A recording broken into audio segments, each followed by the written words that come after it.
یو مولوی صاحب را د خبره کوله وی یو زنانه مال راغله وی هغې ما ته وی چې مولوی صاحب تاسو سره مې کار دی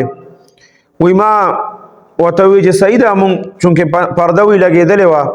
هغې کې اکثر زنانه به راتلې تپوسونه به یې کول له مسایلو وی ما ته وی چې یاره دا یو خوب وینم د ډېر وخت نه وی ما ورته وی چې ووایه څه خوب وینې وی چې زه یو خوب وینم زما نوجوان زوی وفات شوی په اکسیډنټ وغیره کې او دا خوب زه بار بار وینم چې زما چې کله موده شم نو دا خوب زه وینم زما د زوی قبر چې دی هغې له جینکۍ او هلکان راځي او په هغې باندې واړه بول کوي دا خوب زه تقریبا هره شپه یا په دویمه شپه لازمن وینم چې دا به څه وجې زما د دې زوی نه داسې څه ګناه شوي ما ته ووایه چې زه د هغې دپاره څه وکړم او زما دا زوی چې کوم دی د دې دغه نه بچ شي وی سم پریشانه شوم خو به هر حال ما چې یاره دا خو نوجوان و هغه زنانه وی سم جړل زما د زړې داسې که چې ډېر ګډوډ شوم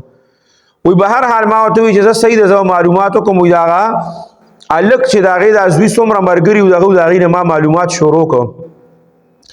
وی ټول وی چې یاره مونږ ته خو داسې څه پته نشته یو ملګری و چې هغه ډېر زیات ورسره نږدې پاتې کېده وی هغه کله چې دغه شو هغه په موقع باندې نه وی چې کله راغې وی ما راوغوښته ما ورته ویل چې یاره دا پلانکې هلک وفات شوی دی ستا ملګری وي او زما ډېر کلوز ملګری وی ما ورته ویل چې یاره د ده مور داسې خوب ویني او د هغې تعبیر داسې لکه دی چې خامخا په دویمه درېیمه شپې ویني نو لازما هغې ته د هغه نه څه ګناه داسې شوې ده هغه یول خو ما ته غږ نه که خو بیا مې په خبرو کې په گپ شپ کې دغه کوي ما ته وایي چې مولوي صاحب زمونږ دا ملګری چې و دی ما هغه ټایم ډېر منع کړی دی یو ویب سایټ جوړ کړی او دا ویب سایټ چې کومي نو د دې دا پاسورډ دا هم ډېر مضبوطي او د دې مونټایزیشن غونتې وشي او بیا د دې نه سړي له پیسې هم راځي وی هغه د جوړ کړو نو ما دې منع کړو په هغې باندې به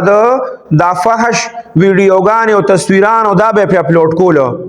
وی هغې ته به ټریفک راته جینکۍ هلکانو هغه به یې کته او وی د هغې نه به ده ته ارننګ کېده په هغې باندې اډوزونه وغیره چلیږي نو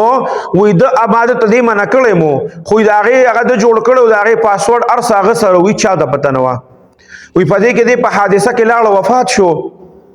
وی چې وفات شو نو اوس مونږ له هم چل نه راځي ما ډېر سوچ وکړو چې څه وکړو خو هغې سره څه کېږي نه پاسورډ هر څه خو هغه سره هغه تلي دي نو دا وی هغه مولوي صاحب وی چې ما د هغې نه دا اخذ وکړم چې هغه ویب سایټ اوس هم موجود دی په انټرنیټ باندې د ده دا مور چې خوب ویني که نه چې د ده د قبر له جینکۍ او هلکان راځي او واړه بول پې کوي نو دا د ده هغه ویب سایټ ته هغې اوس هم راشي هغه فحش هر څه تصویران یې هر څه هغه وګوري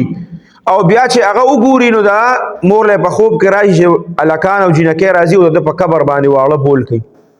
دا څیز ګورې ختمیږي نه یاد ساتئ که مونږ او تاسو ووایو ما ته بله ورځ یو کس خبره کوله یو کس ووایي ما به ورته ډېر وی په دې سوشل میډیا په دې خپلو ویډیوګانو به دا دغه لګولیو او دا میوزیک او دغه دې سره به پرفارمنسونه وغیره کول وی ما ډېر منع کوي په ټول میډیا سوشل میډیا چې څومره نیټورکس وو په هغې کې ما ته یو ورځ وی چې زما 4 میلیون فالورز دي وی هغه وفات شو